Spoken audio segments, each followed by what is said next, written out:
I'd like to hear the summary from you guys for the most part. You guys tell Oh, me what you remember. I was so drunk by the end of that. I'll Like fill during in the that gaps. battle. Fill me in on like the highlights. Don't think about like, I don't even care if it's not chronologically. I can tie those things together, but fill me in on the highlights. The last thing I really remember was the battle. Like the battle, the encampment, how everything kind of collapsed. The goblins were knocking down the battlements. Zombies. Yeah, the goblins, the goblin minis that we were playing with. Yeah. He wouldn't tell me exactly what monsters. I just got stuff that I thought was. So that's what I played with, was against goblins. But the zombies knocked down. There were the zombie goblins. Yeah, zombie goblins. Okay, then there was 3 wraiths that kind of took place, and then Solomon got fucked up by a wraith really bad. Fucked him up though. Yeah. I didn't finish yet. I just remember you getting fucked up, and I could hear you like screaming and crying from across the battlefield. Fucking LePage went ham in that fight, and he just started melting like every zombie around him with fire spells. We struggled to kill a bunch of the zombies at first because we weren't burning them. And then we went back to the inn where I was sleeping in a different room. I believe I went into a library and a study to find the book on how to kill a vampire 101. It was actually like an excerpt. Yeah. It Ripped, how to kill a vampire torn for page. dummies. For dummies. From Van Richten's Guide to Vampire Slaying. Is that right? Yeah, something like that. And then there was a scuffle going on outside, and I can't remember from there. Anyone else with their highlights? I mean, the battle was the big one that I liked. Yeah. I liked the way the combat felt like it had mechanics and shit. Like it wasn't just a turn-based. You swing my greatsword. Like there's like strategy to it. There was like almost like a preparation phase. Just meaning to it, wasn't there? Just more meaning and also to like, it. like phases to it as well. Yeah. Like we're slowly mowing down the zombies, and it feels like it's going to go well, and then the wraiths come out. Yeah. It was a good fight. Yeah, what I found interesting about it as well is that it was a long fight, but it didn't feel long. Like sometimes when we get in this and I've unbalanced the battle a little bit, it's like, fuck, when's this gonna end? It drags a little bit, yeah. And it drags, and it's like LePage ran out of spells like 14 turns ago. that happens all the time. Like if 2 of my spells miss and I don't get damage out of them, like if I use like 2 hard hitting spells and I don't get the DPS, we lose so much DPS. Yes. Is there a feat that means that if you miss a spell, you don't use the spell slot? I'm sure there is. I think there's a feat. Yes. Because that's a strong feat for LePage, considering. There might be gear. I definitely did not take that feat. 2, what was your highlight? I think the battle was 100%. Like, I think the most memorable for everyone, but I did very much like having the option. Like, I know it's an open world, but like when we first were coming down the path and noticing we could either go off the path onto the beaten path or the main path, and being able to kind of figure it out and then let either Solomon or LePage, one of them, go into the fog and just trying to troubleshoot some of those little puzzles, which I don't think we have figured out, but that was cool. Yeah, and you all I'm glad you mentioned that, because that was like the start of the session, which was obviously we were all just buzzing in from golf as well, because we did, like, where you started, you'd woken up just outside the old death mansion place where you escaped, and you had that gift that you found. What was it? What was the gift? Potions? 3 potions? Yeah, 3 potions. Yeah, in a beautiful nap. The main man. In a beautiful basket from the main man. LePage actually drank one to try and get through the fog, I believe, as well. So you found. Sorry, go ahead. I was gonna say, like, I thought that maybe they were like a special potion, that there was like a special like hidden hidden ability, but obviously it wasn't. Traditional healing potion. So you wandered down the old Slavich road towards seemingly the only way you could go down the railroad track, and you came across a body that had seemingly been basically just someone had died there. No bite or claw marks.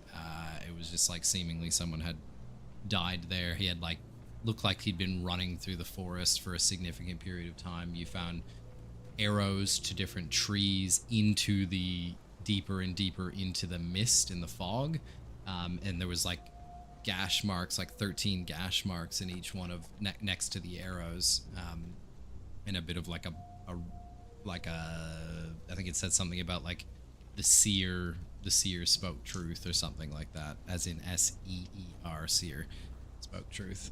And you found his dead horse, and your compass, you found his compass, and you were following it. The compass seemingly points to the north, but were the initials DS on the compass? Yeah, I think it was. Yeah, I think that's what I've got. That's what I've got written down, but I don't know if it's actually DS or I spelt it wrong. It's DS, not correct. I read it down. DS, I also vaguely remember we did match those initials up at some point. It was his. Yes. We got told the name.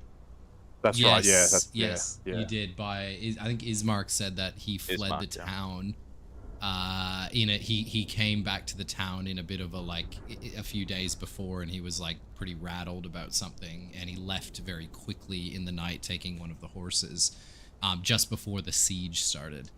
And you had the compass. The compass seemingly points north, but as you got deeper and deeper into the mist, it did start to like sort of flip around, and that was the end of that. And you continued on the road. You were met by you came to the town that is nestled under that castle that is like up on a mountainside. I mean, you can sort of see the castle in this image right here. You met a few of the townspeople. You met Ismark, who's was like the son of the burgomaster of the town. He told you a little bit about what had been going on. The status of affairs in the town is that basically, while everyone is aware of this Strahd as the ruler of the land, he has been asleep for the last significant period of time, and he is only recently awoken, at which point some havoc was starting to get caused around the area. Different attacks had been taking place from werewolves. Wolves in the woods had returned. The period of 100 years of seemingly peace in Barovia had come to an abrupt halt. Only very little was mentioned of it, but I do want to take note that it was, because you might have just missed it, that there was a band of Barovians that said, basically, led by someone in Barovia, that went to the castle Ravenloft only a few weeks before, seemingly to try to assault the castle. So there was a band of about 30-40 Barovians that went, seemingly to assault the castle. None of them have returned. No one has any idea what has happened.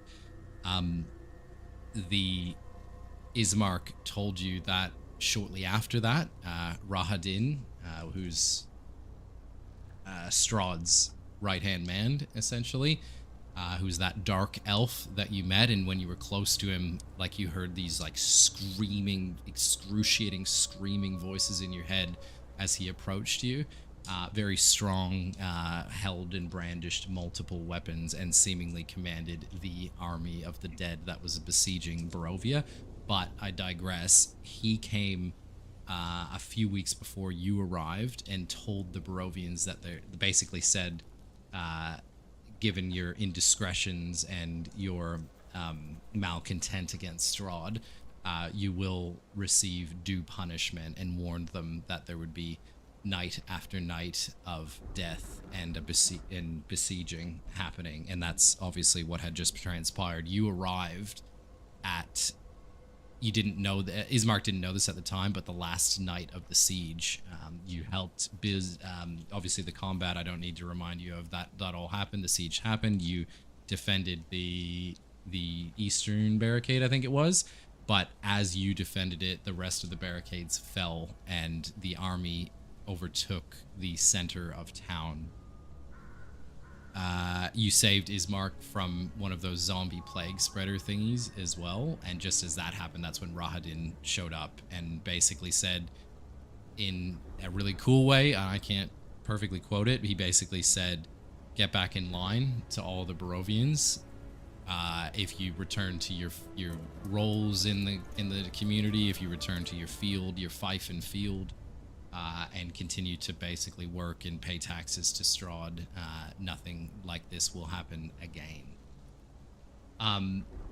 Another one I want to point towards in case you forgot as well. So Bildrath was seemingly very disgruntled with Ismark. He did not like the decisions of Ismark.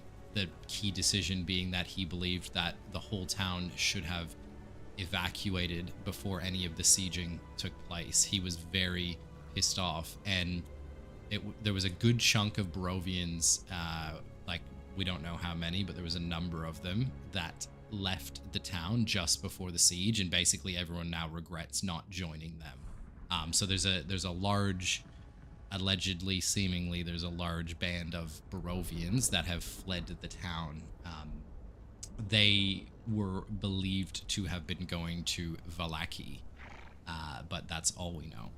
And they have not, obviously we haven't heard from them.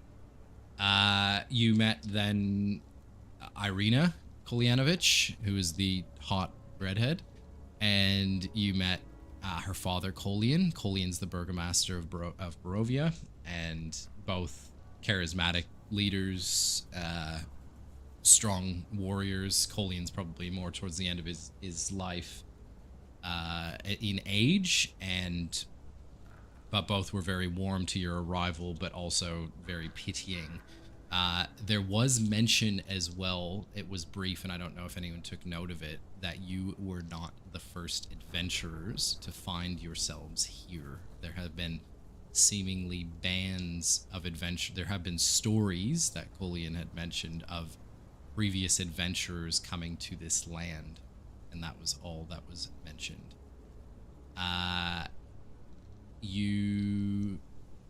There's dissent in the town. There was like a bit of a scuffle outside of the burgomaster's mansion as well, because there's like people are being extreme. They don't know what to latch on to at the moment, because like this is just everyone's dying in the town. So they were trying to sacrifice Irina because she has red hair, and there's some old myth in the town that Strahd has like a thing for red-haired women or something. That's all you knew, but it was just like extremists talking outside, which you diffused. They moved on, and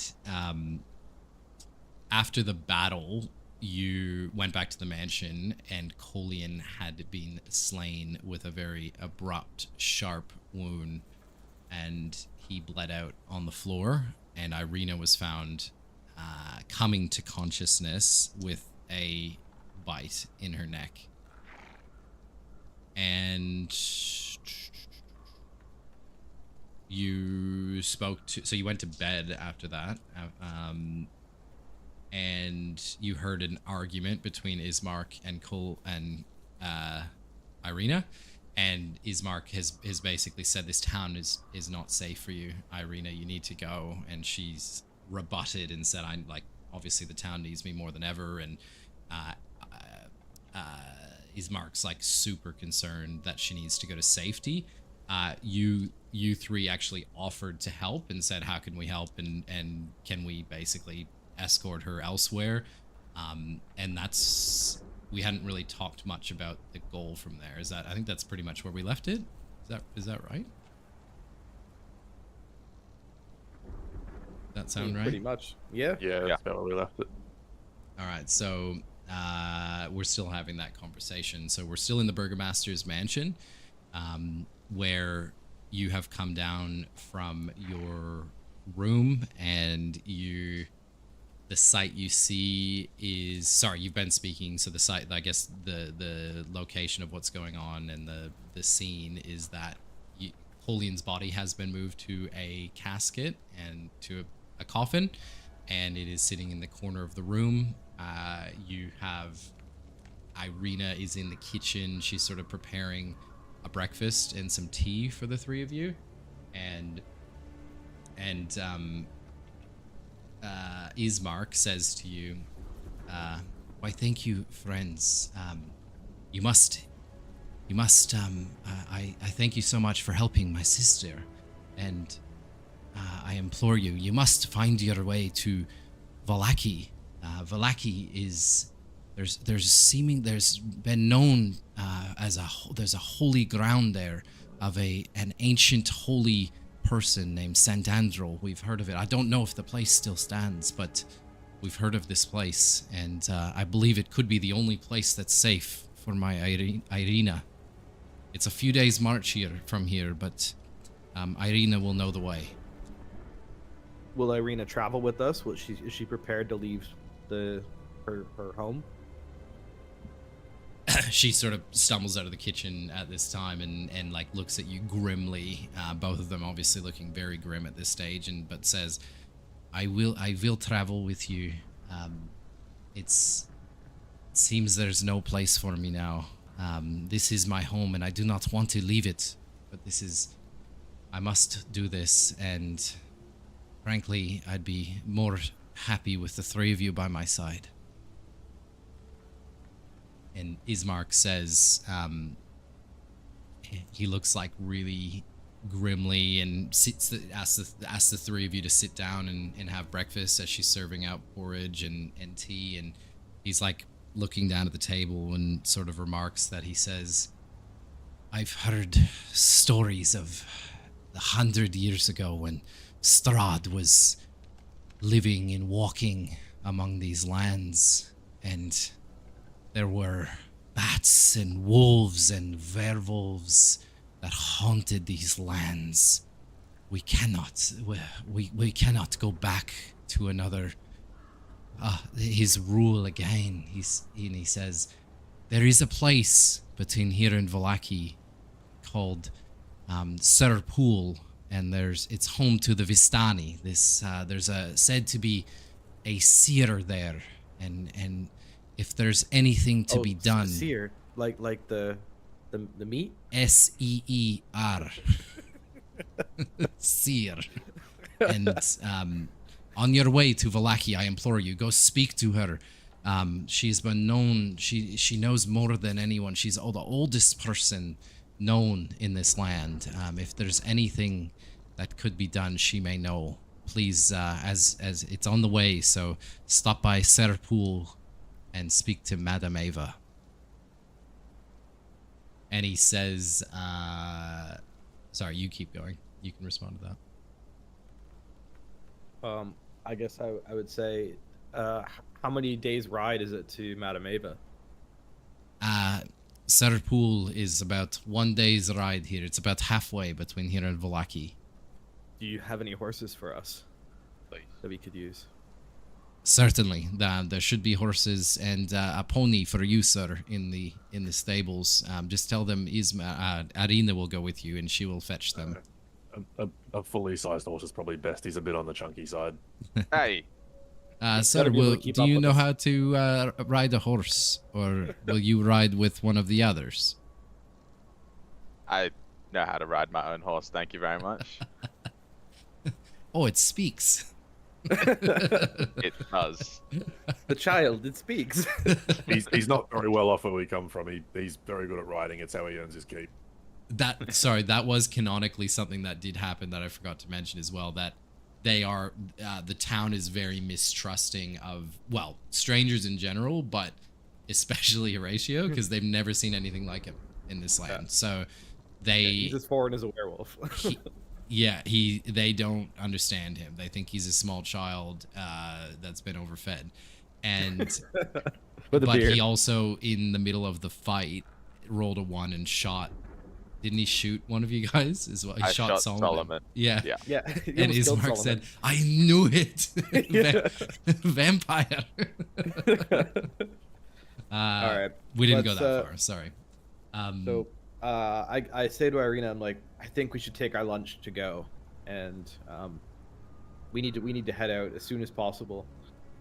And she says, "My friends, before we leave, we must give our father a proper burial." And she says, "We just take him, help me lift this coffin and take him to the church." And roll a perception check, all three of you.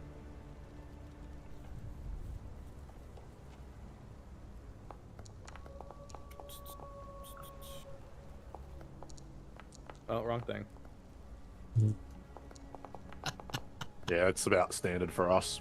Holy shit. Nah, I'm perceptive, boy. Okay, so you're all sitting at the table, and LePage, you notice there is in the corner of the room an alarmingly large rat with reddish eyes looking at the three of you. Is the rat moving, like, at all, or is it just staring? Yeah, you know, I mean, you think it's alive and it's sort of staring. It's staring at the three of you. Can I try to throw my dagger at it and stick it? Absolutely. Roll just roll a d20.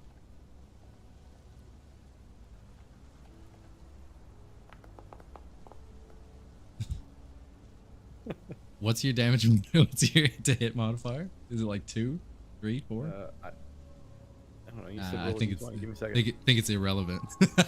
I think it's like 5, isn't it? Okay, so LePage, you stand up. Yeah, plus 5. LePage stands up and whips a dagger across the room at this rat, and it actually hits its tail, cuts its tail off. He doesn't have a clean shot, but the rat scurries away. And Irina and Ismark look and they say, "It's one of his spies." And she runs over and tries to grab it, but it jumps through this hole before any of you catch it. And Ismark comments that this is exactly what I was worried about. This is what I've heard about. There's spies. He has spies everywhere. The bats, the rats, the wolves, even the trees. I jokingly kind of say to Horatio, I'm like, seems like everything that you grew up with is an enemy here. Don't say that too loudly. They already don't. All your pets, all your pets are now the enemy. Your pets from your childhood. And so they remark, they say, "We will leave at midday, but first we must give our father a proper burial in the proper rites under the Morning Lord." And they say, "The three of you have earned to join us. Please, we would love you to join us at the church for his service this morning." All right. Are we all gonna be like pallbearers and walk him up? I won't be. Well, yeah, not Horatio. Horatio's just standing under him with his hands up.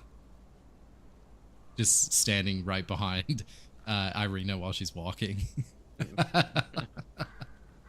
Okay, so you, Irina, the two of you and Irina and Ismark carry the coffin just around the corner. It's morning time.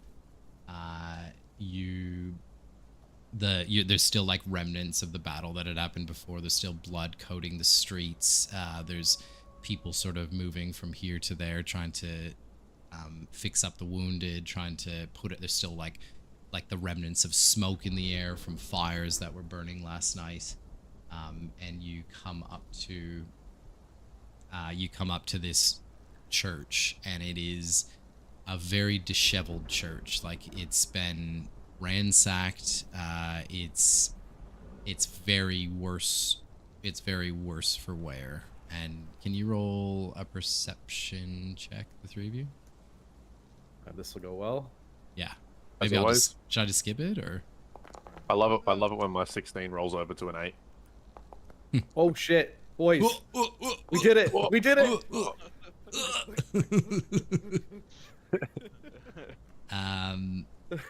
LePage okay. put his contacts in this morning. Yeah. Yeah. Can you guys see the image I sent you? No. All good. It'll count. Oh, now I can. That's sick. It's that. So that I want you to imagine is a lot more disheveled, and what you, Horatio and LePage, you notice when you're inspecting it is that there's been signs of like pretty aggressive scratch marks that have sort of ripped into the roof, and there's like pretty aggressive like human sort of claw marks that have gone like it's almost like they've clawed and walked up the wall and got on the roof. Being that it's a nat 20, could I be able to perceive exactly what it is? Sorry. Oh, sorry. Was it a nat 20? Oh, my bad. Yes. You believe that it was a human. Human did that.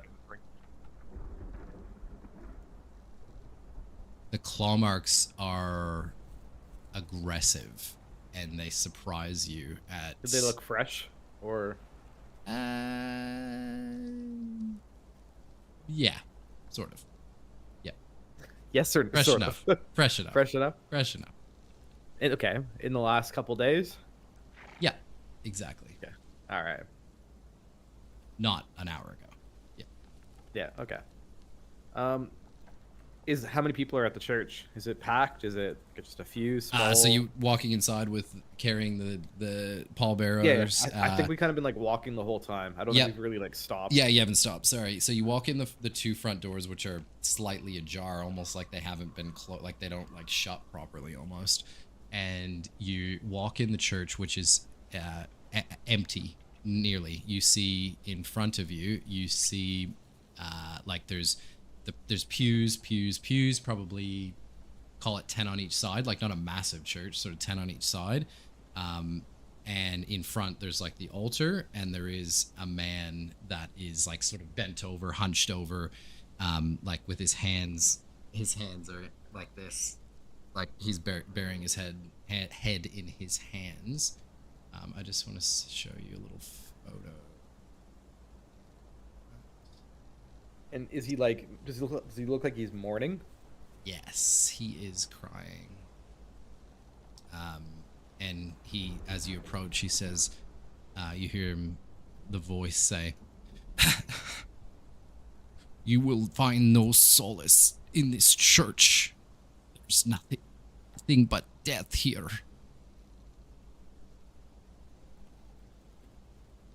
I kind of just jokingly flip him a coin and be like, "Chin up, old man." While this It'll be all right. While this conversation happens, can I cast my divine sense? Yeah. Anything within 60 feet. You can see expect good and evil, basically.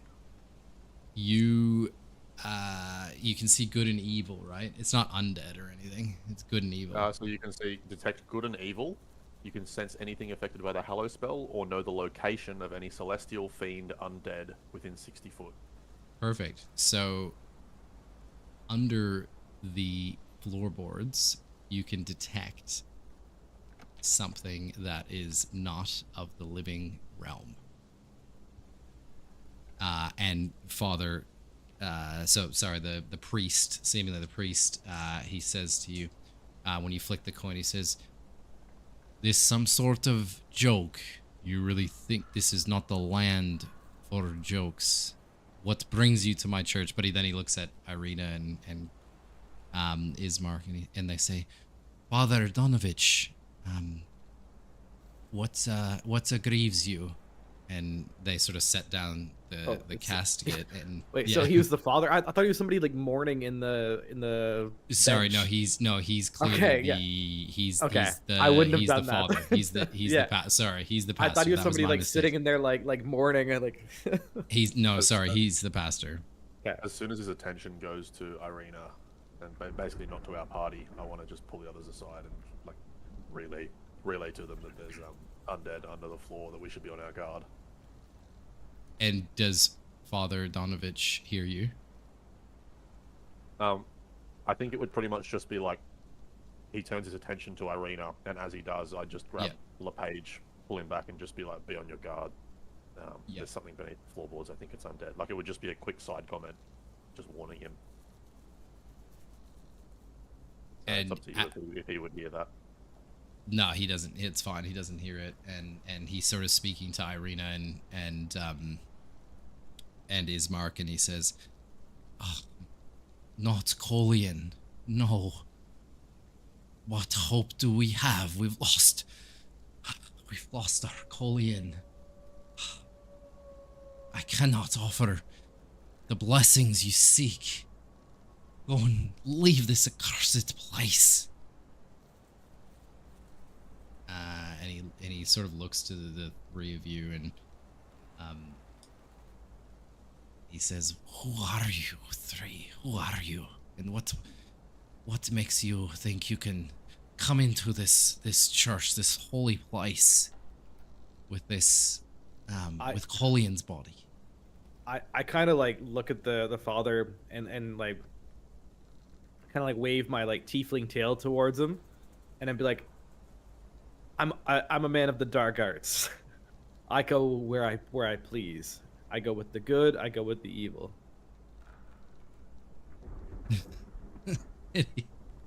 Is that some sort of dance you're doing? What is that on you? What is he talking about? What dance? He's talking about your tail. You waved your tail at him. Oh, I was just like, kind of like pointing at him that I'm a. I don't know. Like I don't know how to describe it. But he's just like moving his tail around and being like a little. I guess even like a little flamboyant about it, just to being like I do what I want kind of thing, kind of like a posh. While this is happening, can I use prestidigitation to make his tail glow, make it look magical? Just to emphasize like the posh sort of like because there's no magic here, so all of a sudden you see this like guy saying that he goes where he pleases. He's both evil and good. Yep. And he's got this like glowing. I'd probably flavor it as like that same sort of neon blue, purplish sort of glowing light. Yeah. Just glow coming out of his tail. And he looks astonished, and he says, "Has the Morning Lord blessed you as well, my friend?" I stop with the tail wagging, and I look at him and I say, "Who's the Morning Lord?" Who's the Morning Lord? Ah, the god that resides over this land, the god that has given me the powers that I have had for all these years, the powers of healing, the powers of light. Unfortunately, it's been a few days since they have left me, but the Morning Lord looks after. We all worship the Morning Lord in this in these parts. You may have heard of him as Lathander. We refer to him as the Morning Lord. Ah, the light god. Yes, the Lord of the Sun. You say you have powers of healing. I did, yes, but the light has the Lord has seemingly abandoned me, and abandoned this place, and abandoned my home, and abandoned my family. Can I make any sort of check for what I would know about Lathander and why? Yes. Like whether anything would be suppressing. Yeah, do a religion check. Touch, I suppose. I don't know what to call it. Religion check. Right. No. You do know Lathander is a god that is worshipped in the Sword Coast openly. He's a god of sun and light, but that is all you know right now. We know of Lathander. It's a god that is worshipped where we're from, and I don't want to use it, but I want to sort of flare some healing hands magic into my hands and sort of make them glow. Yeah. And say to him, I still have the light of my god. I can still form healing magic. And he remarks that is an incredible blessing that you have been bestowed upon, and I had this as well, but the Morning Lord has seemingly left us and left at this accursed place. Do you think he's left, or do you think something's blocking out his light. He says, he's like crying at this stage. He's really tearing up, and he says, ever since my Doru returned, I've not been able to cast these healing spells, these spells of light, and I will not be able to perform any of these rituals or rites. Out of character, can you repeat that in English, so like in not accent, so I can understand what returned? What Doru? He's told you his son Doru has returned recently, and since he returned, he has not been able to use his powers. And you think that's mere coincidence? It must be one of the vampire's curses. Where's Doru? I've already shown you my healing magic. Better take a look at Doru. Maybe he says we could do for him.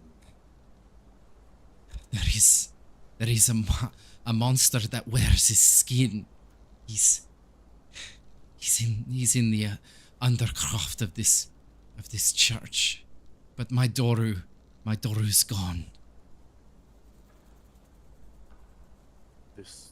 I want to sort of like step up to him and not in any sort of rough way, but I kind of want to like place my hand firmly against the back of his head and kind of like almost as an embrace, like a firm embrace sort of thing. Say to him, does this monster need to be slain? Would it bring your powers back? You say it's not your son. And he starts weeping. He starts weeping and weeping, and he says, I fear there is no other way. There is no other way. He must die. And just as he says that, Ismark comes up behind him and he says, Father Donovich, Doru's alive?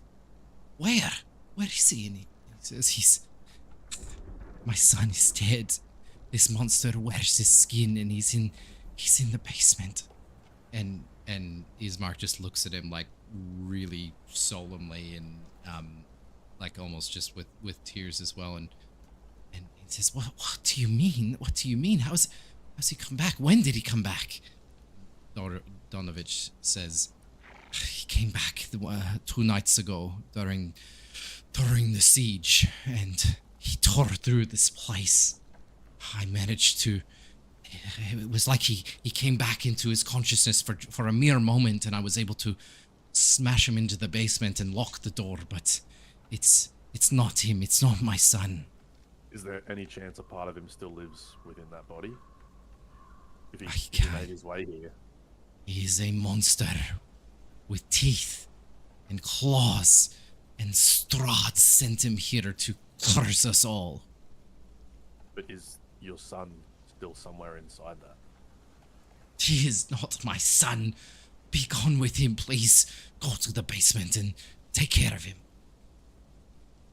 And I kind of go, with pleasure. But like I put like a smirk on my face. Can I just press the digitation to make LePage's tail slap him? That's contested. It's not. It doesn't. You can't do that. It's not that. No, you can't move it. Yeah, it's only a visualization. It's like an audio visual effect, basically. I was like, surely that's a contested thing. It's like, you can it's do like that FX. Yeah. FX. Basically, yeah. It's prestidigitation. It's a creative cantrip used to gain advantage or like to gain a check or something like that. Just to confirm, can you hear when I am using those accents? Can you hear me? Or is it too much? Yeah, I can. It was fine. It was just Doru. Doru, I couldn't tell if that was a name or if that was a thing. Yeah, I thought you said it was a thing. Like, I wasn't 100% sure what you meant, so I just wanted to clarify it. That's absolutely fine. Everything else is fine though. Perfect. I think also at this point, Horatio would kind of say that, I don't know nothing about these gods, but this is something I can help with, and I think I would kind of hands on dagger and ask how do we go downstairs? How do we help you? And I look over to Horatio and I say, that's the first I've heard you say anything today, bud. Yeah? Might be the last. And they're surprised he can speak here. And I'm undercover.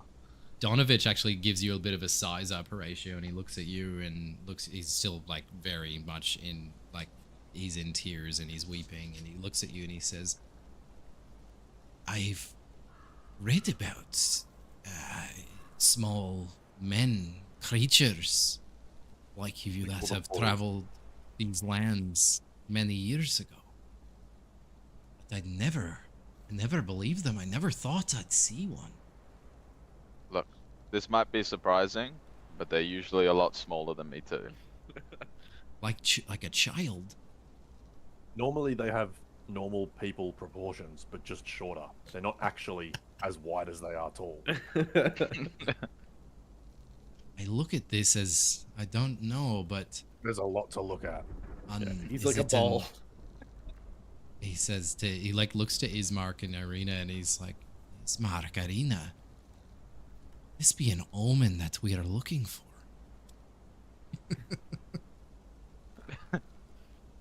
Why do you make it sound so ominous?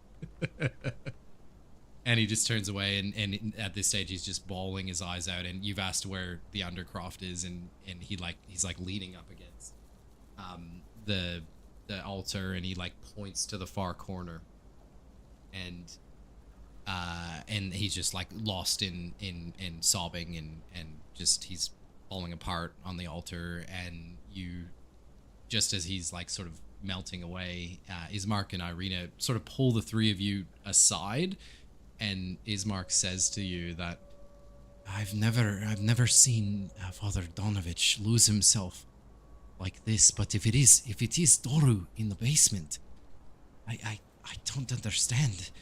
There's no way, no reason that Father loves him, and he's been to the castle. He's been to Castle Ravenloft. We thought that's where he went the last time. And he says to you, look, if there's, I cannot face him if he is this monster, but you go. But if there's anything you can do to help him, please, I implore you. If he came back here, there must be some part of the Doru that Father knows. I agree. I agree. It does not make sense. I know this could be some trick or something arranged or by Strahd, but it seems too coincidental. We will try to bring back the Doru that you guys know, but can you please prepare the father for the possibility of laying his son to rest? Stay here and console him. I will. Please, see to him. And I just want to walk up to the father and basically just embrace him and just kindly whisper in his ear, we will purge the evil within your son's body and lay him to rest on these holy grounds. And he says, he's like absolutely sobbing, but he says, my son is already dead. He's already dead. Just fetch his body and we'll be done with it. And he's, so like Ismark and Irina sort of, they pull you aside again, and Ismark, Irina says to you, I remember the day that Doru left us. I remember Father giving him a pendant of light, the one that he always wore, the one that I thought he channeled his magic through. Perhaps that's Doru still has this. Perhaps that's what he's lost. And he says, and she says, I'll go with you. I'll go with the three of you. And Ismark pulls her aside immediately and says, Irina, if this truly is a monster, this truly is a vampire, you cannot go near it. And she sort of nods and gives him a little like push off as well, but then like walks to the corner of the church. And yeah, the three of you are left at the entrance to the Undercroft. I was gonna say I want to talk to Ismark and be like, we'll take care of her. Don't worry, she can come with us. We need all the help we can get. We No, don't. Know she what we're going cannot. She will not go with you. She will not. My Irina will not. I am the greatest fighter in your town. Yeah, I'm gonna continue to press and push, and try to persuade him into allowing her to come. All right, go ahead. Persuade away. Can I assist and give him advantage? Like use the help action and basically just say to him, "You wanted us to protect her. She has her best chance with us." Yeah. Perfect. All right, so I'm gonna give you that'll be a pass on it anyways, and so he says, look, I guess I'm trusting the three of you enough already, but please stay behind them, Irina. Do not get close. Do not know what this is. None of us do. I'll go stay behind the little guy.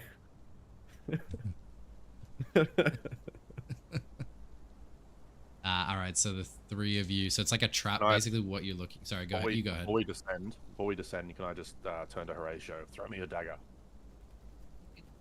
All right, here's a dagger. And I just want to cast light on it and hand it back to him. One thing I'm also going to ask out of character is: a wooden stake have to be something specific, or can it literally just be a piece of wood that's sharpened? That is up for you to find out. All right. Well, I'm sharpening a piece of wood before we go down. I've actually, like, out of character too. I've actually got. Actually, I'm not going to say that. I'm not even going to tell you what I have.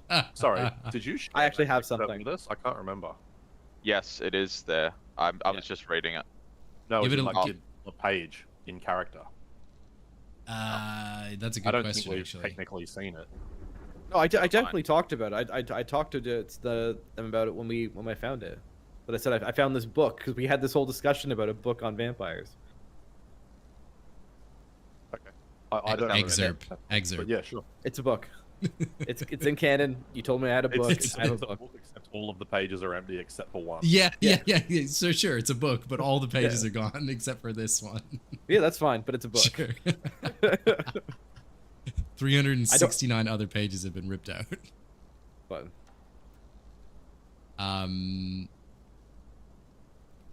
okay, so you've sharpened a stick, right? Ratio? Yes.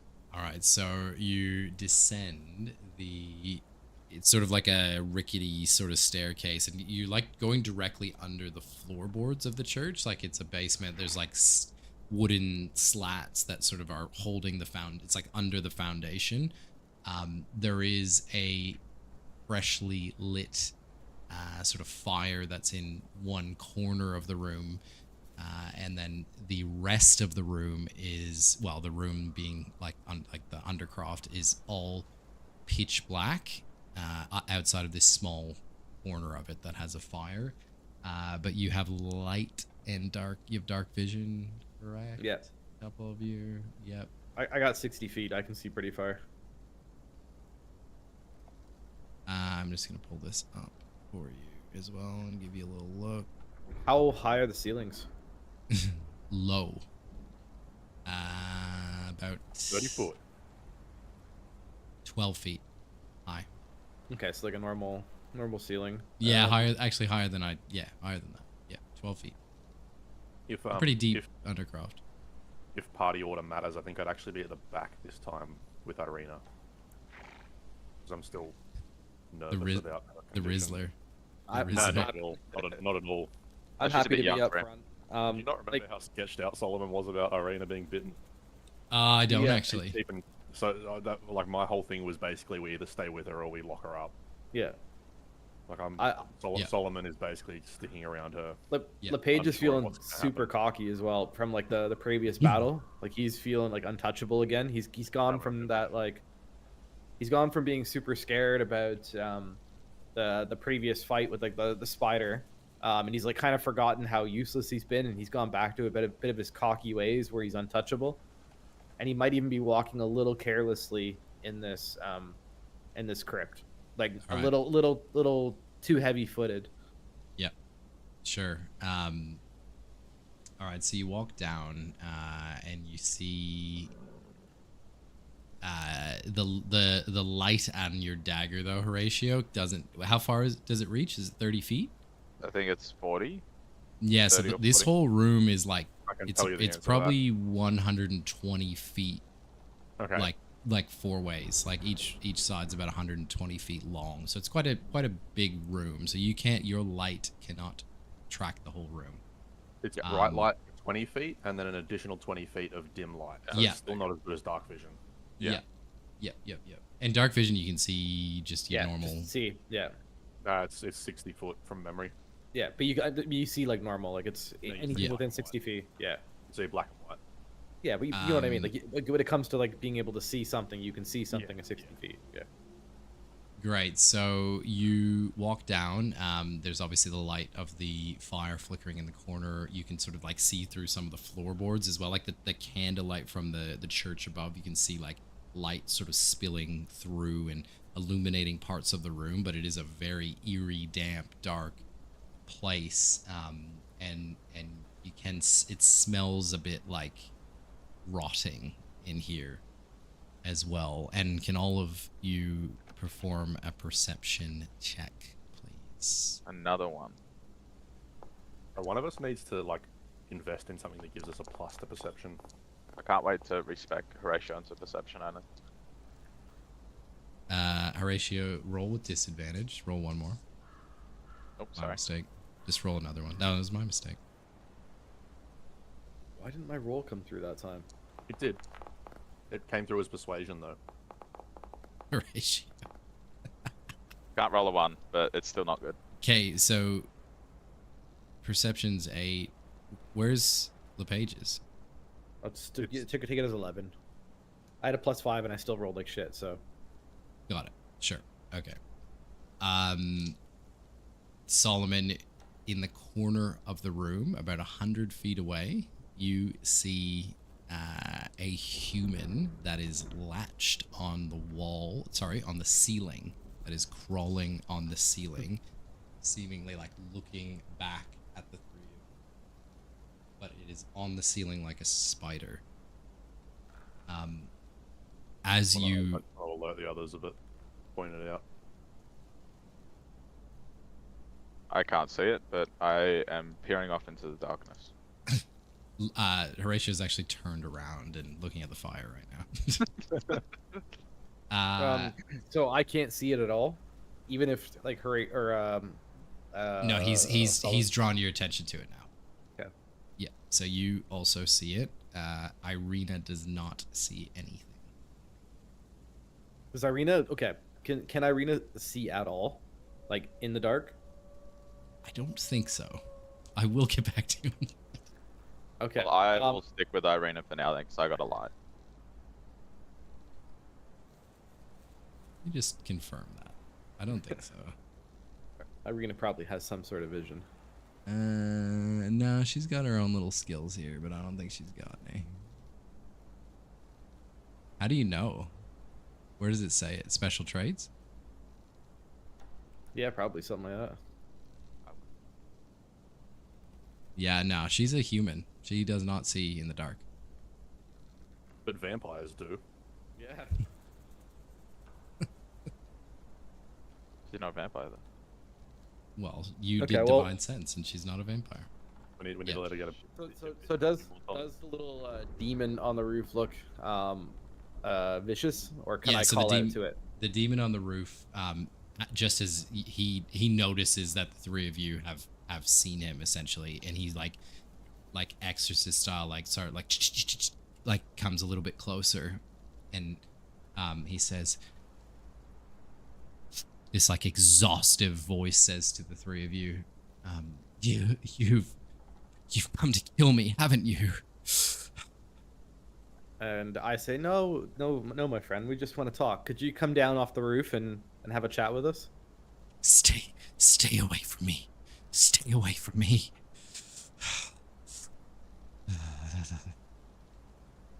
We're here to help you, obviously. We're just a few adventurers, and we'd like to see what we can do to help you out. And are you looking in this direction now, Horatio? Are you aware of what's going on? I think so. I can hear what's happening. Yeah.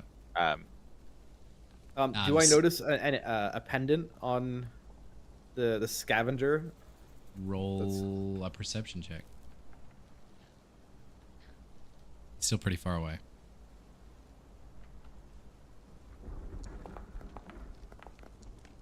Yes, you can see. So what he is wearing is like tattered, old clothes. Like it's like he's been wearing them for days. They're ripped, muddied, and around his neck there is a gold, beautiful gold pendant. That's sort of like he's like hanging upside down, right? So the pendant's like hanging back here at the moment. And he slips a little bit closer to the three of you, and you can hear like him. He's like. Oh, you can't hear that. He's like sniffing. He's like. I try to persuade him to hand me over his necklace. I'm like, oh, that looks awfully heavy while you're climbing upside down. Would you like me to take it off your shoulders for you? He says, my pendant. My pendant. Yes. This is my father's. This is the last. This is all that's keeping me here. You cannot have it. You can have a perception check. Persuasion check, baby? Yes, sorry, persuasion. It's gonna be really fucking hard. Well, that was with the +5. Yeah. I tried hard, boys. I tried. I will. This is all that's keeping me sane right now. I must keep it. I must keep it. Can I do something in the background while this interaction's happening? Yeah, of course you can. Yep. I want to cast my Divine Sense again, but I suppose I want to be more focused with it, and I want to determine if Doru as an entity is evil and the pendant is good and that's his only latch on, or if there is still some of like good Doru within that can be saved, basically. Because if he's only being held by a physical object, well then, like, we may as well. Yeah. Does that make sense? I know what you're trying to do, but can I give you both at once? Like, he's undead. Yeah, 100%. Well, you literally can. Like, it's not an and or, it's an and. So are you trying to say, find out if he is evil as well as undead? Like, you know he's undead. I know he's undead, but it doesn't matter, because Divine Sense is not, like, I don't get to choose which. It's part of the whole thing. As an action, you detect good and evil, and until the end of your next turn, you can sense anything affected by the Hallow spell or know the location of any celestial feed undead. Yeah, alright, so it's not like I have to choose one, it just happens. Yeah, so you obviously can detect him, and you detect him as being an evil presence. So there's no good left inside him. You would need to roll for that. You will need to roll a religion check. Be that specific. Can I roll Arcana instead? Because it's my magic that I'm using. Yes, absolutely. You can. 21. Yes. I was about to say it's not gonna fucking matter anyway. Yeah. Okay, so yes, you, Solomon, really channel into your magic here, and like you're really focusing, obviously, with the conflicted messaging that you've been hearing, and you see a conflicted man in front of you. You see a battle waging between good and evil. Evil is seemingly winning. We can still save him. There is still remnants of who he was inside. Is he not coming to us? He, just as you say that, he comes closer and just peaks about 30. He falls off the ceiling like in a bit of a hump, and then stands up and turns around, and He's just at the edge of he's in your dim light at the moment, Horatio, and what you see is this extremely pale man, and he's got long, like quite beautiful hair, much like Ismark, brown hair, but he is like white as a ghost, and he looks at the three of you. He sort of licks his lips, and you can see like the hint of these like fangs, these like sharp fangs, like glint in that light that's being protruded from the dagger. And he looks at the three of you and he says, if you want to kill me, I won't stop you, but I have one request before you do. We don't want to kill you. Yeah, we want to help you. We want to help you. Your father upstairs just wants his son back. There's no saving me. There's no saving me. I can still see Doro inside you. Could I try one last time to persuade him again to see him like a final stand of if you just hand me the necklace, I can take that weight off your shoulders. Sounds like such a bad idea. If you take this necklace, I don't know what'll happen. It's all that's keeping me sane, and not from eating you. And Irina says, Toru, is that you? Is that you? She's here too. Yeah, she is. And she almost like she's walking over to him. She's walking over to him like and he sort of like they're still about 20 feet apart, but she's now gotten in front of all of you and in between him and you. And she says, Toru, come back. What's happened to you, Toru? What are you? As I see Irina going forward, I kind of walk with her because I don't want her to be in the line of fire here. I think at the same time, I would kind of grab Solomon and slide the stake to him and let him know that I got a shanky shank. If you were to put this through his heart, he becomes paralyzed. It doesn't kill him. If you still want to save him, if you really want to, because at this point, I don't care anymore. I think we don't know if he's a vampire. We don't know that. That's he's still part of himself is still in there. All right, how close is Irina now to this thing? He's 15 feet away. He is sort of like buried his head in one of these wooden posts, though. He's like trying to like stay away from me, Irina. And she says, come back. What's happened to you? And he says I died. We tried to kill him. We tried to kill him, Irina. We tried and we failed. He killed everyone.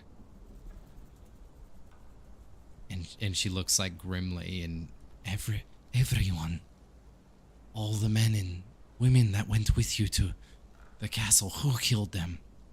And he looks back over his shoulder, and he's almost like got a glint of red in his eye when he does it. It like tinges, and you can see the teeth glare in the light. And he says, Strahd killed them all.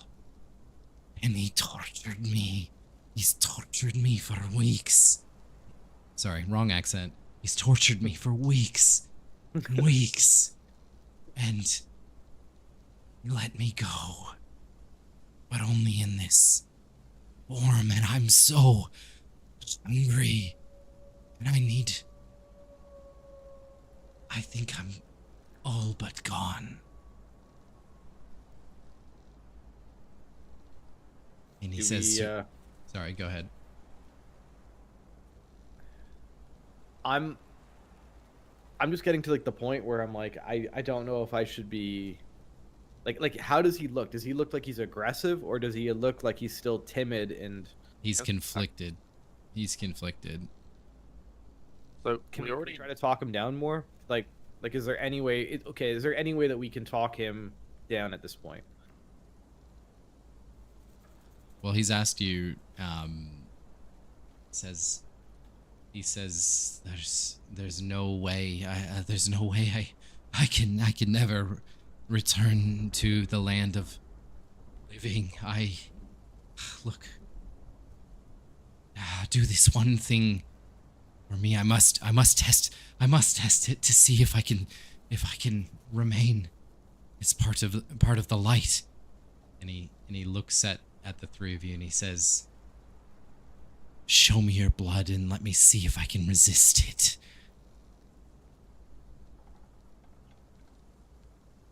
At this point, I look at Irina, and I kind of just try to like gently touch her hand, but like motion it to back up a little bit towards the guys. Like, is there a way that she can kind of like get the gist without me being too over the top? Sorry, what's the gist that she wants that you want her to get back? Yeah, I want her to kind of step back. Or is he like focused in on her? Yeah. You can sort of get in between them for sure, but he is. No, I don't want to. Yeah, I don't want to do that because I don't want to like spook him in the sense of he's saying that he wants to give us for him to taste blood. Yeah. I don't want him to be spooked that I'm trying to like push her kind of back up. Yeah. So do you use sign language or? I mean, just a head nod. Just like a little like head nod. Yeah, she'll roll a perception check. See if she sees. Yeah, to see if she actually sees me doing it. Yeah, that's what I'm trying to get. DM. She does not. She rolled a 9. Okay, perfect. A 9 plus 2. She misses and she continues to sort of walk forward and says, "What do you mean? What do you mean, daughter? You saying you want to test yourself to see?" And he says, yes. Draw some of your blood and let me see if I can resist it. I want to take the gauntlet off my left hand and just run my dagger across the palm and hold it up. And when I do, I want to ready an action to cast Hold Person if he runs at me. All right. So are you cutting yourself? Yes. All right. You see his muscles. Sorry, let me rephrase that. I don't have Hold Person. I thought I did. I want to ready an action to cast Inflict Wounds if he jumps me. Okay. Sorry, I don't have that spell actually. I actually don't have the spell. I had Hold Person on the old Solomon build. Yeah, perfect. Yeah. I like to hold an action that I don't have. Yeah. When we did a level 6, I had Hold Person. All right, fuck you. I cast Fireball at level 4. I use my 9th level spell slot. Yeah. Okay, so you see, so Solomon has taken out his dagger. He's cut open his hand, or what are you cutting open? Just my palm. Just like takes off his gauntlet, attaches it to his belt, and then just a small slice, and then holds it up. Holds it up. And he's like the right hand starts to glow, ready to cast. Yeah. Ready to cast the spell. Yeah, and Irina actually takes a little bit of a step back, seeing the sight that she sees, and the sight is. Yeah, she's gonna smell the blood too, dude. Yeah. And Irina comes over and bites you. No, I'm kidding. These hands bisexual. I'll punch them both. So Doro, like, you see his muscles tense up. He starts to his hands almost like form into like these claws, and he starts like pulling down that wood, and like you can see like gash marks coming on that wood, and he's like staring at you. He's got these like beating eyes towards your hand and your blood, and his mouth is like salivating in front of you. You can see like the hunger just burning in him, and he says, he closes his eyes. When the shadows come, I will not yield. Darkness is the destroyer, and temptation is weapon. I will face the night in its horrors and await the horizon, for in the night of the Morning Lord's love, only light can remain. All of you roll a d6.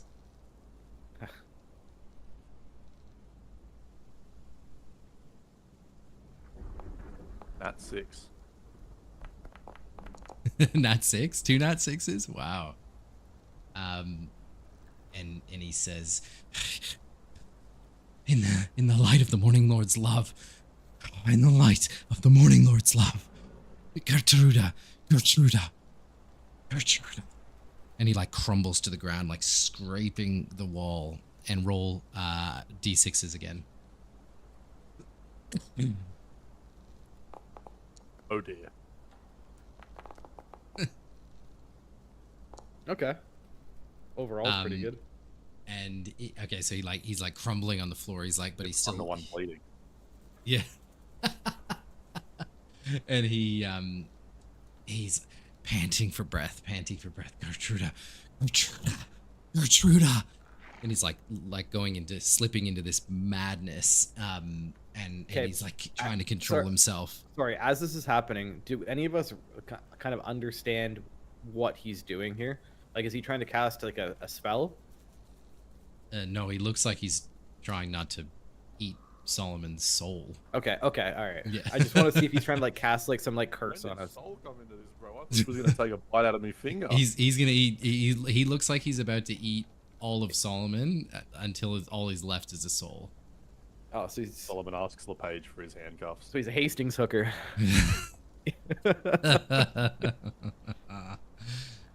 After what seems Canada like an joke. eternity of him just like sitting there like panting and salivating and hunger, and he says he starts to calm down, his muscles stop to tense, almost those claws like start to disappear in his hands, and he says, I have not yielded. I have not yielded. Not yet. And he stands up and walks towards the three of you, a lot more relaxed in appearance, but just like exhausted in every way.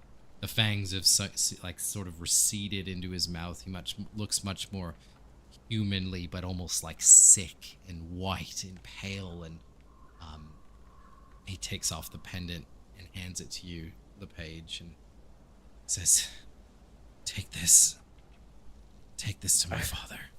Take this to my father. I grab the pendant and I put it on. And he says,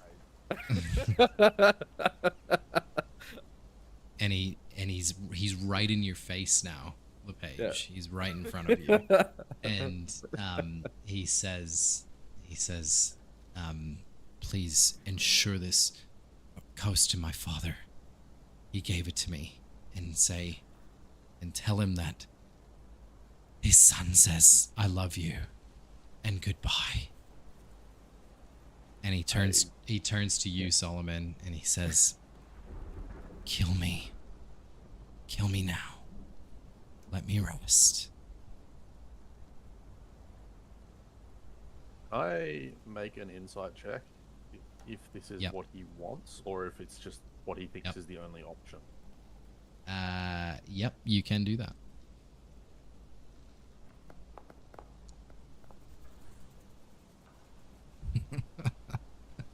Can someone just fucking reset back into something that can do wisdom?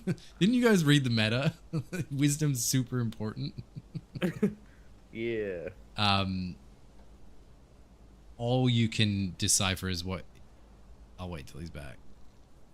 I think he's listening. All you can decipher is what you believe is to be true, which is that he believes that this is the only way. Okay. You can see that he is turned into some sort of monster. Could we try to convince him to come with us, regardless of how he feels? I don't think I would. I think if it's what I perceive that he wants, and it's what his father thinks is best as well. And he says, I have sinned. I have sinned with all my hubris. I will leave this prison only in spirit. I want to walk up to him and pull out my dagger. And not, like, I want to sort of hold it to his heart, but I also want to hold my hand out for his hand to bring the dagger, like to bring his hand to the dagger. With the bloodied hand? I'll put my gauntlet back on. Okay. So are you giving the dagger to him? Is that what you're doing? Not really. I'm holding the dagger, and I want to reach towards his hand and bring his hand to the hand that's holding the dagger. Basically, I'm inviting him to prove that this is what he wants, basically. And he looks at you. He looks at you squarely in the eyes and says, "Just do it. Just do it. There's no life like this. I'm already dead. I cannot live like this. If you can even call this a life." Prove it to me. If that's true, then whatever's left of Doru will do this with me. All right. So he takes the dagger, and he guides your hand, and I want to look dead into his eyes with him, and with his assistance, just push the dagger. Solomon's gonna come. And he bro, not a horny thing. And he, just as he, so he's holding the dagger in front and looking you in the eye, and he turns over to Irina and he says, "Irina, I don't believe you're safe. You find your way to Valaki and to safety. I don't know. I can feel that there's something he wants with you. I can feel he has his eyes are on you. My eyes. He can see through me." And he takes your hand and the dagger and puts it right through his heart. It crumbles over onto the ground. But no blood leaves the knife wound. Okay, so he was a vampire. He was drained of all his blood. Okay, does he perceive to be dead, or is he do a survival check? You want me to smash the shit out of him to make sure? Yes. Do a survival check. He's not gonna be dead, I bet. Oh, for fuck's sakes.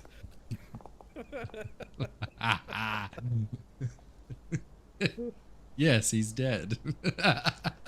Okay, so as far as you know, he stabbed himself in the chest and he's dead. Okay. So yeah, so then LePage is like I'll go bring the necklace upstairs because he thinks it's done. We know what vampires are, though. Because we know the exit. I'm trying to remember if the exit said anything about burning the body. Do you want to do a little? Do you both want to do a little history check to remember what you know about vampires? Nat fucking 20. Hey. That too. The dice rolled over. That was crazy. Okay, so Solomon, being the old wise man that he is, remembers the excerpt from the book that LePage had, and he remembers that there are ways to kill a vampire. One of them being stabbing it through the heart with a wooden stake. It is burning the body is one of them, and something to do with water as well, I believe, from memory. Running water. Running water. Yep. Right. In that case, I would like to. I need to have water to shape water. Is there water on the ground? It's damp. Like there's a little bit of residue. How much water do you need? Pee on him. Pee on him. Pee on him. I mean, it's up to you if you let it happen. I had this idea that it would be like a sort of like an honorable way, like a Viking burial. A Viking burial, like almost like a beautiful way to go if the water around him sort of like formed and started to flow through him, and his body almost just like dissolves into the flow of the water. Yeah, I think you've just said it beautifully there, haven't you? Rather than something as like the barbarian as burning the body, it's almost like he just sort of melts into the flow of the water and just returns to the ground beneath him. And there's almost like, as this is happening, there is almost like now you can see that life leaving him. Like before it was like he just crumbled to the ground and he was unconscious. Now you can see and feel that life leaving him, and your divine sense, Solomon, like you see that obviously there is no more undead. He is gone. And Irina is just like in the corner, just crying. Oh no, Taru, not you as well. But it had to have been. It had to be this way. Had to have been this way. I'm gonna walk up to LePage. That pendant. It goes to good, right? It goes to the father. I kind of nod, but I don't I don't completely like acknowledge it.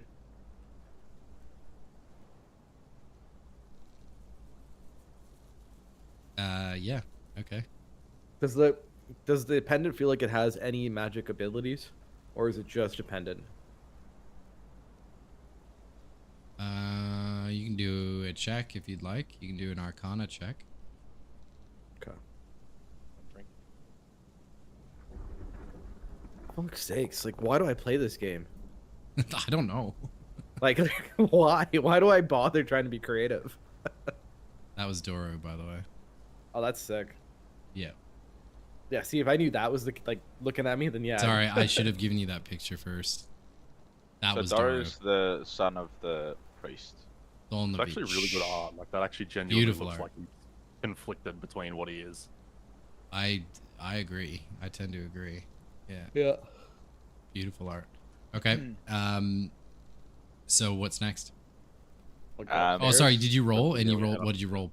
Roll like it's shit. horrible. Holy. Oh, great. Okay. Yeah, it's a pendant. Yep. Thanks. What you see upon examination though is it is like now that you're closer to it, so it's a golden pendant and it's like a rising sun. And yeah, there's like it's like a rising sun over a sword sort of thing.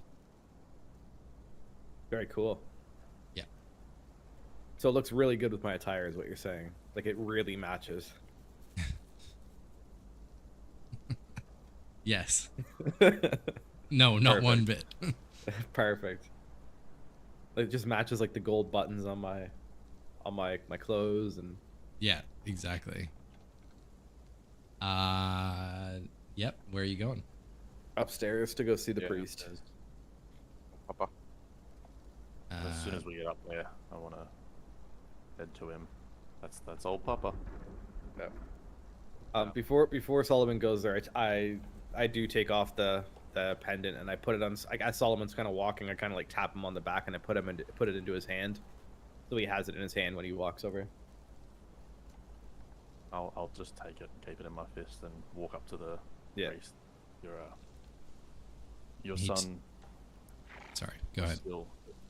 Your son still existed in there, but he knew that there was nothing we could do for him. He lays to rest within Lathander's grounds now, and I hand him the pendant. And he's like, the moment he saw you walking over with the pendant, he knew that you must have done the deed, and he's just welling up in all these tears. My boy, my dearest boy. May the morning Lord forgive me for what I've done and for what I could not do. And he's like, takes the pendant from you. It had to be done for his sake and ours. And Irina like comes over to him and Ismark and says, Father and brother, he turned into Strahd, turned him into one of his vampires. He had the thirst. He had the thirst to feed. But he is at peace now, and we can all rest. I want to grab his attention. He did not die a vampire. He died on his own terms. He resisted the urge for blood.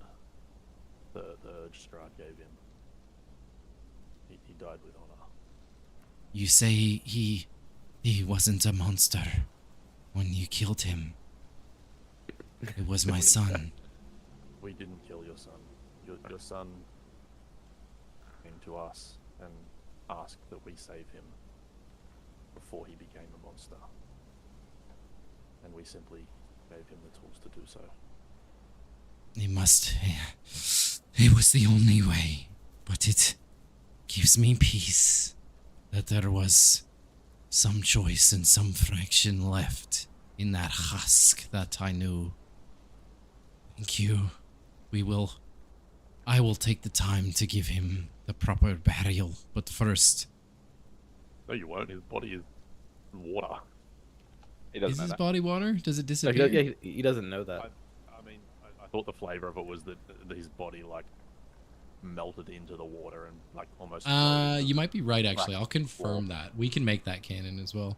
It was more just, like, I don't know if that's what happens. That's just the flavor I had in mind. Was almost like the idea of that he becomes part of the holy land that he's on. Yeah, I get it. No, I do think it kind of sizzles them away like acid. We'll see. It might do. I'm not sure. That was just the flavor I had in mind. That's absolutely fine. He says, I will perform the ritual for him once you leave. But first, we must tend to Collian. Come with me, friends, if you wish to pay your respects as we bury our Collian. So, yeah. We just walked. It was a burial and we just went and slaughtered somebody. Yeah, we just put the coffin down. We're like, we'll be back. Have one death when you can have two. Back. Sorry, I wasn't listening. Sorry. What'd you say? We're we're just gonna do laughing at the fact that while we were murdering his son, there was someone else getting buried up here. And we're just like, we'll be back. So are you joining the funeral or not? Yeah. All right. You don't have to. It's up to you. yeah. Okay, well, so Irina would probably like us to be there. Yeah, they do sort of like usher you, like, let's get the casket and go out the back, so that the four of you pick it up. Father sort of leads the way, doing some sort of holy sign. And you can actually see, it appears that he's casting a spell. So there is magic that is coming from him now. And he says the peace that is, I don't know if it was the morning lord, but the peace has come back to me, knowing that my son is resting now. And the magic and the powers that the morning lord gives us has returned to me. And he walks you through and out the back, and you see like an old dingy cemetery. Some gravestones are busted down. See if I can... Yeah, it's like an old, small, like there's probably 30 sort of grave sites. There's a few that are empty-ish as well, and he ushers the three of you over. And he goes over, the three of you sort of walk around the gravesite, and Irina and Polian are just in inconsolable tears at this stage. And Father Donovich has sort of steeled himself in a way, like there is a bit of color left back in him. The tears have dried up on his face, and he's taking pride in the ceremony that he's giving now. And you see him cast a spell on the body of Collian. And all of you roll an Arcana check. Why the fuck can't I see my character sheet anymore? Oh, it's weird in a different tab. Okay. You said Arcana? Arcana. Oh, yeah. Hey, let's go. Nice. So, LePage and Solomon, you recognize this spell as it's like a preservation spell. So it's a spell that's used to slow down the decay of death. The damn name of it. It is a real spell, but I can't remember. But that's the spell that he casts on the body to slow its decay. Peacefully let it decay and rest. And he invites the four of you to put the body down the hole. And he says, "Oh, morning, Lord." What? Gentle repose is the spell you're thinking. Gentle repose. Thank you. Cast gentle repose on the body. He So this is exactly what the scene looks like. Sorry for everyone. Let's say you're just sort of in the middle there.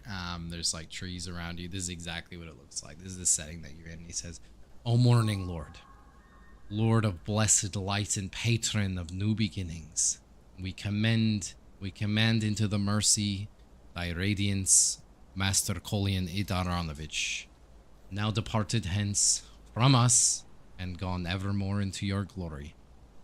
We beseech thee to grant unto him thy mercy and everlasting peace, as thou deliverest him from the everlasting darkness into infinite light.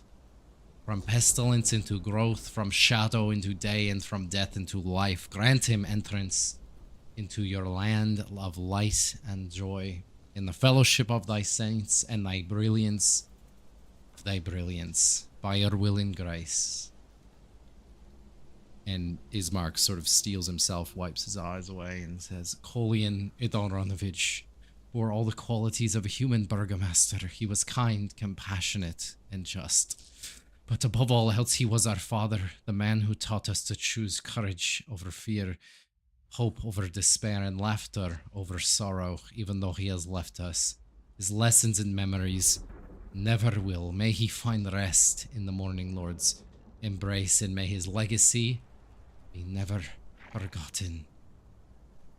And Irina steps up, like she's still sobbing her eyes out, but looks up to the mountainside and bravely takes a deep breath and says, "When you found me, I was a stranger, a child lost in the woods. You and Mother took me and cared for me and loved me as your own. When I asked you why, you only ever said, because I needed it. I never hoped to repay what you gave me, but just as you did, I will never stop trying to help those who need it." And the three of them look at the three of you like expecting you to say something as well. Solomon casts silence on all three of us. Look, I was gonna try to do some flavor, but that's funny. That's even funnier. Oh, it doesn't actually happen. I have a spell scroll for that I wanted to use, but no. No. I was just gonna kind of say, but a lot of bodies that we've buried. A lot of people have died. Let's hope that it wasn't for no reason. Aye. And he makes like one more sigil, like something, and looks up, and just as he does, the tree that's behind you erupts with all these bats that explode into the air, flying away, fluttering away. So a whole like flock of bats, something of bats, flips out of this tree, and everyone just sort of looks up and you can see like the fear in Ismark and in Irina's eyes, and you can see, yeah, it's just like there's a torment that they can see. Like bats have like a red eyes, but they're flying away towards Castle Ravenloft. And Donovich says to the three of you, he says, Irina will start and Ismark are crying, and they start walking away, and Donovich looks to the three of you and says, "I look at that as a bad omen, but I still think the three of you coming here, there is a purpose to it. I thank you for everything you've done, but I have to warn you, there is some myth about traveling with a woman with red hair. I don't know what it means, but it comes up in old Barovian documents from long before. It's something about women with red hair and bringing luck, poor luck, bad luck when you travel with them. So I just implore you to be safe and be careful with her." Does the myth talk about if we were to dye her hair or change the color of her hair? Would that change anything? We would have two females with red hair. Strahd. He is the land. He sees everything. He is too cunning for this. He would know. He would know. As I said, I do not know if there's any merit to it or what it means exactly. There is just text of it, but I do not know if it's just some babblings of madmen. Let's get Horatio a wig. Yeah. And he says, where do you intend to go? Where do you intend to go with Irina? Velasquez. Flacky. No, sorry. The Meredith. What's her name? You told me. It's the chick. It was a day's ride on the horse to... Yeah, to Sirpool to see Madame Ava. And that's it. And then you're going to Vallaki after that. Yeah. And so he says, Madame Ava, if there is anyone in this land who knows how to... And he sort of looks to the left and the right and says, if he knows how to slay this vampire, it would be her. Speak to her and find out what she knows. And Vallaki, I've been there for not many years, but I recommend the Abbey of Saint Markovia. Apologies, I recommend the Abbey of Saint Androl. It is a holy place in these lands. At least it was years ago. So I recommend going there, seeking the holy man there, and failing that, there is a town further on known as Kresk. There is a holy place there known as Abbey of Saint Markovia. Perhaps you may find solace in one of these places. The holiness has been taken from this place many years ago, from this church itself, when Strahd cursed Barovia. His presence is stronger in Barovia than in Vallaki and Kresk. Something tells me we should have run there when we had the chance.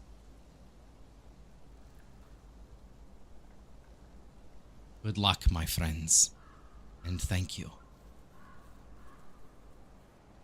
I guess we nod and pack our things.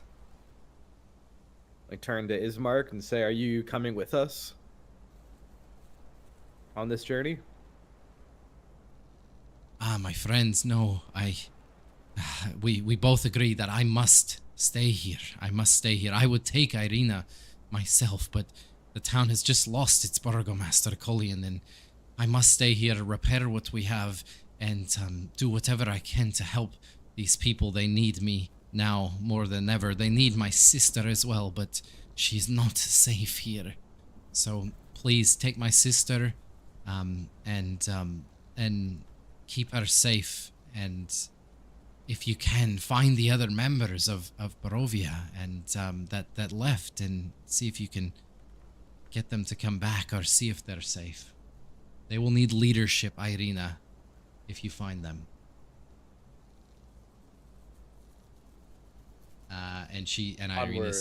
Irina says, I must go back to the house and put on my armor and don my armor and my weapons for the road ahead and stock provisions. And she sort of takes off on her own and leaves the rest of you there.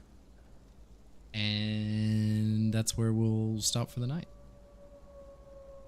Unless you have something else to say before we do.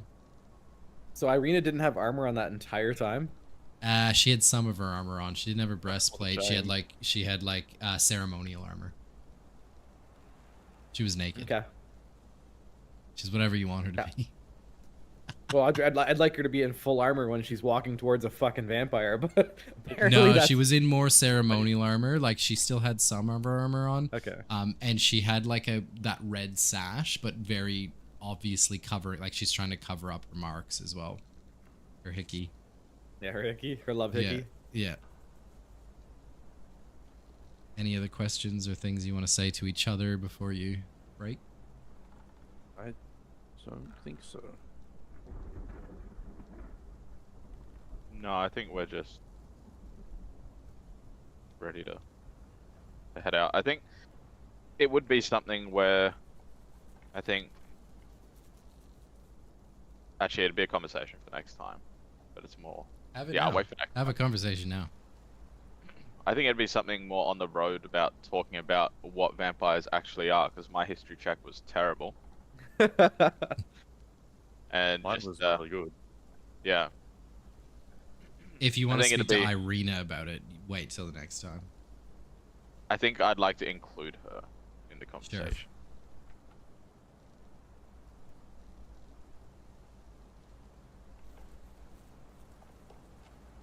Yep. Okay.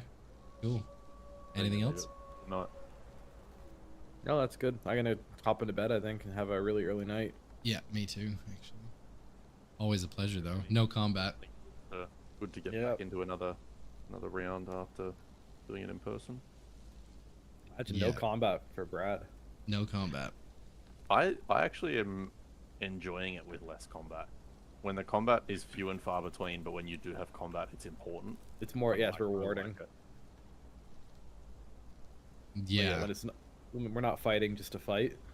And rolls for it also makes the other side of your kit useful.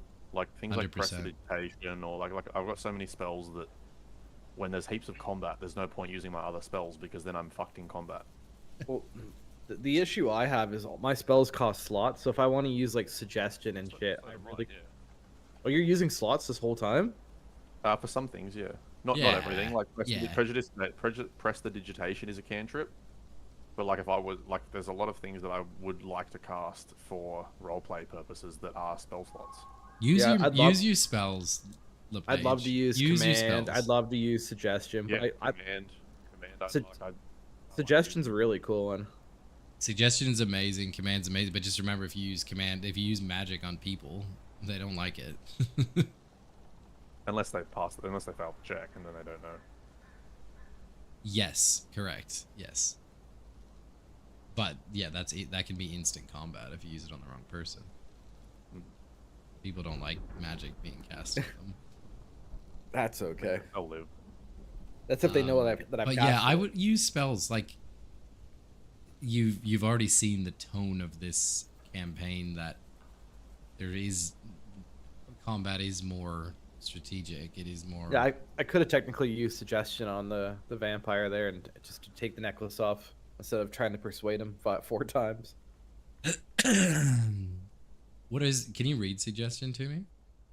You suggest a course of activity described in no more than 25 words to one creature you can see within range, hear, and understand you. The suggestion must sound achievable and not involve anything that would obviously deal damage to the target or its allies. So you could tell somebody to like hand over a key or like open a chest or like walk through a door, as long as it's not to do damage to yourself or something like that. You can't be like, attack this person. You could tell somebody to stop fighting. So if people are in combat and they're already fighting each other, you could say this person's to stop fighting. And it can affect anyone, is what you're saying? One creature. One creature. So creature being any creature. Yeah. Can you guys see a black screen right now? I've already closed the. Oh damn. I closed it. Yeah. So as soon as somebody does. Yeah, so as soon as somebody does damage to that creature, it immediately breaks the concentration, though. So you wouldn't even need to do a save. Yes. Look at this video. Are you watching this, Curtis? Yeah. Fucking sick. Yo, it's Skyrim. That's Oblivion, bro. That's like the Oblivion Skyrim graphics, isn't it? Look at this. I should have shown this to the guys. Can you guys log back in, or is that a task? You definitely should have showed this. Oh, fucking, this is sick. Fucking sick. This better live up to the hype. Fine, I'll log back in. It's fucking amazing. It's like a tour. I'm gonna pause it. It's a tour of everything, everywhere we just were. Just start it again. Because I can't start it again easily, but I will try. Yeah, well, you're gonna fucking have to, otherwise I'm not. No, it's gonna loop. It's gonna loop. Sorry. No, it will loop. I just hope that it's same. Yeah, perfect. Starting at the beginning. Hang on, I'm not in yet. Is it a task to log back in? Fuck. It's not a task, but you could have told us to I'm stay making before a we joke. left. I'm making a joke. I didn't. I literally just found it. My fault.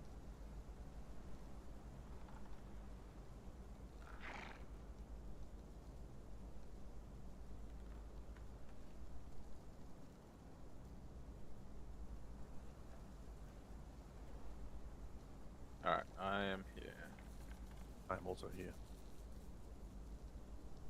Ready? Yep. Watch the video and enjoy. Fucking sick. So you're finally awake, huh? So this is the church. That's really funny. You can see. Do you see the mountain in the background? So that's Castle Ravenloft right behind it. It's like constantly towering over Barovia.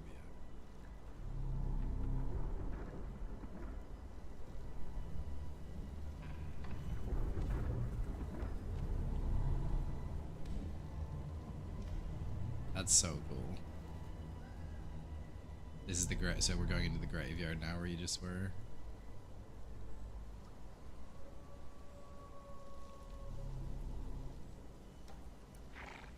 It's like 4 frames a second. Yeah, the frames are horrible. Yeah. Mine's like up and down. Sometimes it looks like it's more smooth, and then other times it's just janky as fuck. Hold on, don't exit yet. Don't exit yet. I think it's when it swings like fast, then you notice it's more choppy. Yeah, that's fair. I showed you the this. Same rate the whole way across. Actually, I'll wait. You guys are loading right now? Probably? Yeah. Alright. Let me know when you... I did show you this, I think, when we were together, but... this is just Barovia. I did not see this. Yeah, we saw this. Yeah, look at Castle... in look person, at see. Yeah, in person. Look at Castle Ravenloft, how it just like looks ominously over Barovia. It's beautiful. All I can imagine is still the fucking what do you call it, Castlevania castle. That's exactly it. Yeah. That's the Burgomaster's mansion. Not his anymore. He's Mark's mansion.